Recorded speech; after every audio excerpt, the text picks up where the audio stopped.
Muito bem, senhoras e senhores, essa é a terceira aula de ótica geométrica e nessa aula eu vou falar sobre 3 assuntos: lentes esféricas, curva base e vergência da lente.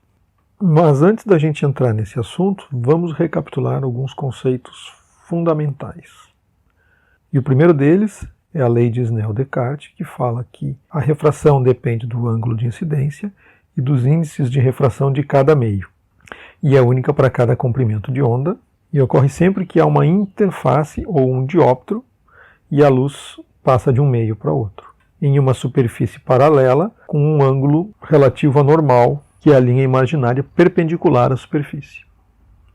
Quando a gente tem uma lente, na verdade, a gente tem 2 refrações, a de entrada e a de saída. Quando as interfaces são planas e não paralelas, nós temos um prisma, e eu já falei que uma lente pode ser entendida como a união de 2 prismas pelo ápice ou pela base, e aqui nós vamos ter, em cada ponto de contato do raio incidente com a superfície, uma refração.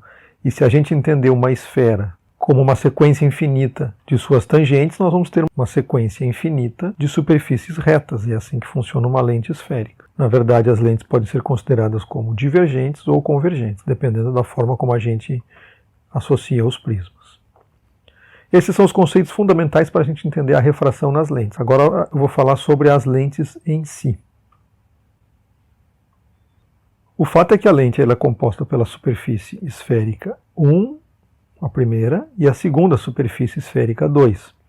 E em cada superfície ocorre uma refração, e essa refração ela é proporcional à normal, que é perpendicular à tangente do ponto de contato do raio de incidência. Como uma esfera ela é composta por infinitas tangentes, a gente vai ter infinitas refrações simplificadas em uma única, mesmo que seja baseada em 2 curvas. E na verdade a gente vai simplificar também esse fato de serem 2 curvas como sendo uma única refração. Agora sim, falando em lentes, a primeira coisa que tem que ser entendida é que uma lente esférica é nada mais do que uma seção de uma esfera tridimensional. Então aqui eu vou ter uma lente. Na verdade é um pouco mais do que isso, porque dependendo da maneira como eu posiciono essas esferas, eu posso ter vários formatos de lentes. A mais simples de entender é a plano-convexa, mas eu posso ter a intersecção de 2 esferas e, portanto, uma lente bicôncava, ou a intersecção de 2 esferas de raios de curvatura diferentes, formando uma lente côncavo-convexa. Ou ainda, trabalhando com a diferença entre as 2 esferas, tendo uma lente bicôncava ou plano-côncava, ou côncavo-convexa. Então essas são as principais composições para a formação de lentes. Nem sempre a gente vai trabalhar com todas elas na oftalmologia. Mas se você partir dessa imagem bidimensional e fizer uma extrusão dela para uma imagem tridimensional, a gente vai ter nada mais, nada menos do que um cilindro. E eu posso ter todas essas lentes montadas na forma de um cilindro. Essas são então lentes cilíndricas. E a gente pode ter uma combinação de um cilindro numa forma chamada toro, ou poia de pneu, ou rosquinha, e uma seção de um toro nada mais é do que uma lente tórica. E essa nomenclatura que a gente precisa entender hoje, nesse momento. A gente tem lentes esféricas, lentes cilíndricas e lentes tóricas. Então, chamar uma lente com astigmatismo de tórica significa que ela é esferocilíndrica. E essa é a nomenclatura que a gente normalmente deve utilizar. Chamar uma lente de cilíndrica significa dizer que ela tem um dos seus eixos necessariamente plano. Não é uma esfera, nem um toro.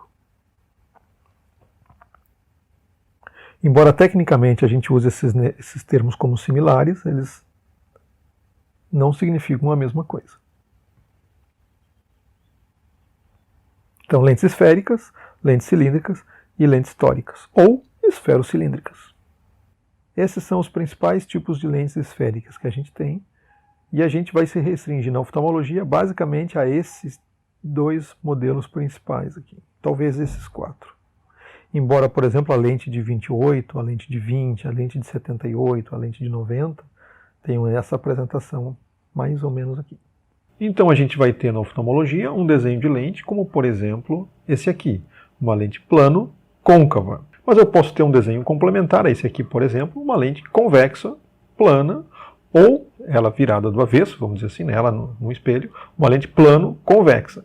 E embora isso pareçam lentes iguais ou invertidas, quando a gente considera que são duas refrações, o resultado final disso não necessariamente é a mesma coisa ou o mesmo resultado com sinal trocado. Olha só. Nesse primeiro exemplo aqui, quando eu considero os raios vindo da esquerda para a direita paralelos, a primeira interface não ocorre refração e todo o efeito da lente está contido na segunda interface como uma lente divergente, em que os raios se afastam da normal. Nesse segundo exemplo aqui, seria o mesmo resultado com sinal trocado. Eu tenho os raios paralelos vindo, sem sofrer refração na primeira interface, sofrendo toda a refração na segunda interface, com os raios também se afastando da normal, mas se tornando convergentes.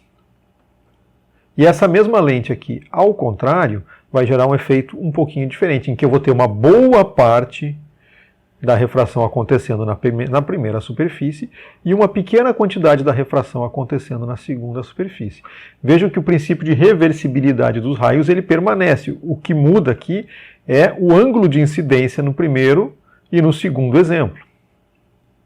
De maneira que o formato da lente importa e importam muito que o formato da lente importa, mas importam também as curvaturas e quais são as primeiras e as segundas curvaturas e como elas interagem entre si. E a partir daí eu vou ter esse conceito chamado de curva base, que permite escolher qual é a melhor combinação de primeira e segunda superfícies para as lentes oftálmicas. E o fato é que a diferença entre as curvaturas é que vai me dar a dioptria. Então aqui, por exemplo, eu tenho uma curva anterior de 6 e uma curva posterior de menos 4 e, portanto, uma lente com dioptria 2. No segundo exemplo, eu vou ter uma curva anterior de 5, uma curva posterior de menos 3, a dioptria dessa lente 2 também. Aqui dioptria 2 também, aqui dioptria 2 também, e assim por diante. Aqui, na verdade, nada mais é do que a lente virada. Então, a diferença entre as curvas gera a dioptria na prática clínica. E eu posso obter essa dioptria através de diferentes composições de curvas, sejam elas positivas, sejam elas negativas. E existe um conceito chamado curva base, é a curva anterior contra a qual eu vou criar uma curva posterior para que eu consiga a dioptria desejada. E essa curva base, em média, ela é calculada empiricamente da seguinte forma: 6 mais o equivalente esférico. Então, por exemplo, para um paciente, uma refração de mais 1, aqui nós vamos ter mais 6, aqui, ou uma curva 6 ou uma curva 7, e aqui uma curva posterior de menos 6 ou menos 5, para que a dioptria final seja 1. Mas essas curvas não são calculadas uma por uma para todo mundo. Existem alguns blocos e alguns padrões de curvatura que são dispostos dessa maneira. Dependendo da potência da lente, nós vamos ter uma curva base padrão. Como referência, a curva base universal é 6. À medida que eu aumento a hipermetropia, eu vou aumentando a curva base. À medida que eu diminuo a hipermetropia, ou aumento a miopia, eu vou diminuindo a curva base. E essa chamada de elipse de Chernin é utilizada pelos laboratórios para criar as tabelas de curva e de disponibilidade de blocos. Então, por exemplo, uma refração que fique entre, nesse caso aqui, uma refração que fique entre 0 e mais 2 vai usar uma base 6.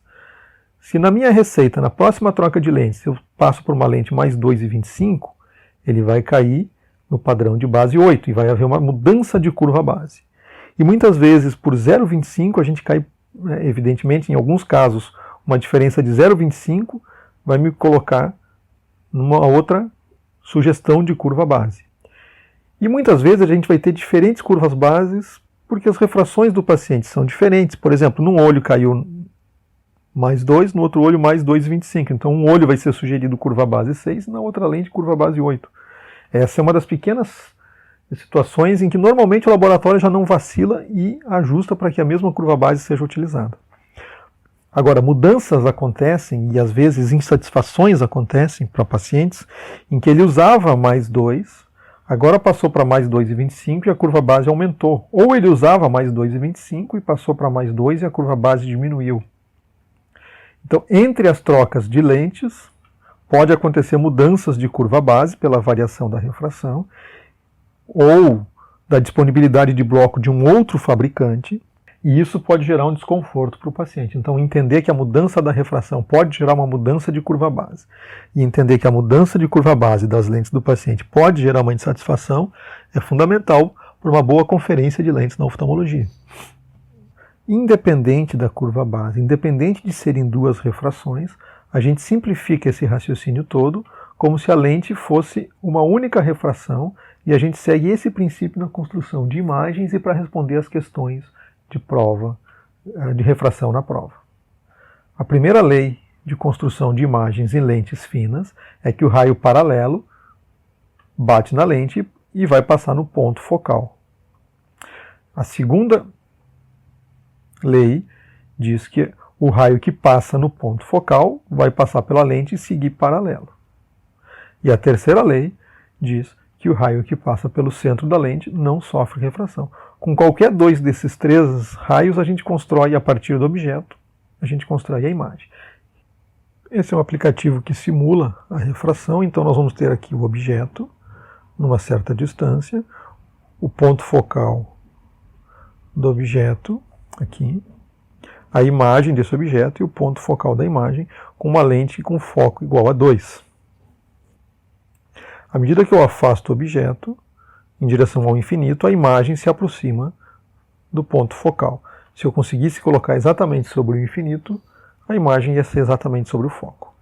À medida que eu trago o objeto para o foco, a imagem vai se formar no infinito.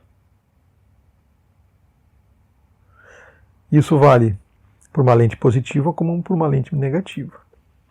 As características das lentes positivas é que a imagem vai ser real, ou seja, fora da lente, invertida e menor. A não ser quando eu coloco nessa posição para dentro do foco, em que a imagem vai ser real, direta e maior. Muito parecido com a simulação com espelhos, né? E se eu tenho uma lente que é, na verdade, divergente, eu vou ter essas características de objeto e imagem. Uma imagem virtual, direta e menor. É importante brincar com esse simulador para entender diferentes posições que o objeto e imagem podem, diferentes relações que objeto e imagem podem ter, porque isso variações dessas posições são questões recorrentes nas provas. O fato é que a gente tem que entender o conceito. O fato é que é preciso entender o conceito de divergência da lente. E para lentes finas com raios paralelos, a gente vai ter que a potência da lente se dá pela distância focal. Sejam para lentes convergentes ou para lentes divergentes, a gente já falou sobre isso em uma outra aula. Daí a origem dessa fórmula em que a dioptria da lente é calculada pelo índice de refração divididos do meio, né? Divididos pela distância focal da lente. Por exemplo, para uma dioptria nós temos a distância focal a 1 metro, para 2 dioptrias a meio metro, ou 50 centímetros, para 10 dioptrias a 10 centímetros e assim sucessivamente. Seja a imagem real na lente convergente, seja o foco real na lente convergente, seja o foco virtual na lente divergente. Mas isso para lentes finas com raios paralelos. A equação correta, na verdade, deve ser considerada contando a vergência e o foco dos dois lados da lente. Como a gente considera raios paralelos, a gente tem que essa primeira parte da equação é zero e considera apenas essa segunda parte da equação que a gente tem aqui. Quando a gente tem um sistema desses, que é uma típica questão de prova, por exemplo, qual a lente necessária para conseguir o foco a 10 centímetros de um objeto que está a 20 centímetros de distância? Então a gente tem que calcular a dioptria total do sistema ou da lente, considerando a dioptria de incidência e a dioptria de refração. A maneira mais simples de fazer esse cálculo todo é imaginar que na verdade nós temos aqui um sistema de duas lentes, em que a primeira parte do sistema serve para colocar os raios que são divergentes em uma posição paralela, e a segunda parte do sistema serve para colocar os raios paralelos numa posição convergente. Então a gente vai dividir o problema em duas etapas. A primeira etapa a gente vai descobrir que a dioptria necessária é 5, portanto é divergente, portanto ela vira 5 positivo. E a segunda etapa dessa questão aqui é de 10 dioptrias, portanto a resposta total é de 15 dioptrias. Essa é uma típica questão de prova que muita gente não consegue responder porque não entende que, na verdade, a lente pode ser decomposta em duas etapas. E aí fica simples de calcular. E com isso a gente encerra essa aula de ótica geométrica.